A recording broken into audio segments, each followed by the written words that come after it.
Vandaag start ik de dag met slecht nieuws. En het slechte nieuws is, het zal nooit perfect zijn. En wat bedoel ik daarmee? Ik merk dat heel wat vrouwen vooral ook wachten.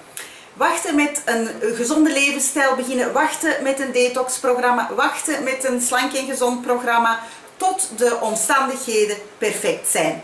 Misschien kunnen we beter starten in de verlof, want dan is het examen voorbij. Misschien kunnen we beter starten als de verlof voorbij is, want nu zijn het veel eisjes en veel uitstappen en dan maakt het toch weer wat moeilijker.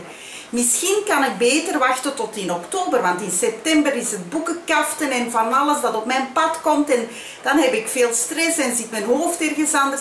Ik kan misschien beter wachten, maar in oktober hebben we dan heel veel verjaardagsfeestjes. Misschien kan je dan ook beter wachten.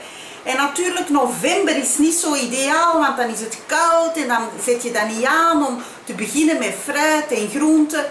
Nee, december al helemaal niet, want dat is een maand waar dat ook veel stress en van cadeautjes inkopen is. En elke maand heeft wel iets waardoor dat je niet kan starten, of iedereen heeft in zijn leven een omstandigheid waardoor je stress krijgt, waardoor je uit je gewone eetpatroon of je levenspatroon wordt gegooid.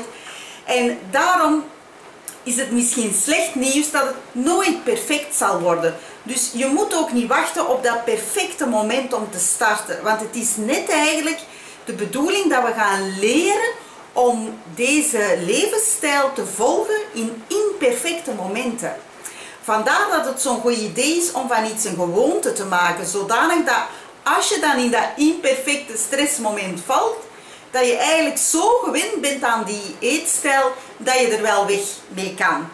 Dus dames, niet wachten, er gewoon in vliegen, regelmatig vallen, honderden keren vallen het eerste jaar, maar weer opstaan. En dat is eigenlijk een levensstijl maken. Eigenlijk daag ik jullie uit om het komende jaar, 365 dagen, er misschien 300 keer van te vallen. En waarom niet? Waarom mag je niet zoveel vallen? Als je maar 301 keer opstaat. En het jaar daarop gaat het misschien nog maar 200 keer vallen zijn.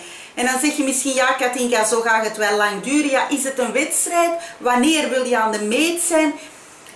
Je moet jezelf accepteren zoals je nu bent en het beste doen wat jij met jouw omstandigheden kan. En dan mag je best trots zijn op jezelf. Meer kan je ook niet doen. Maar je gaat wel stilletjes aan altijd en altijd dichter bij je doel komen. In plaats van net het omgekeerde. De meeste vrouwen zijn verder van hun doel af. En het wordt moeilijker om af te slanken. Want de verzuring speelt elk jaar meer en meer op. Dus inderdaad, wacht niet.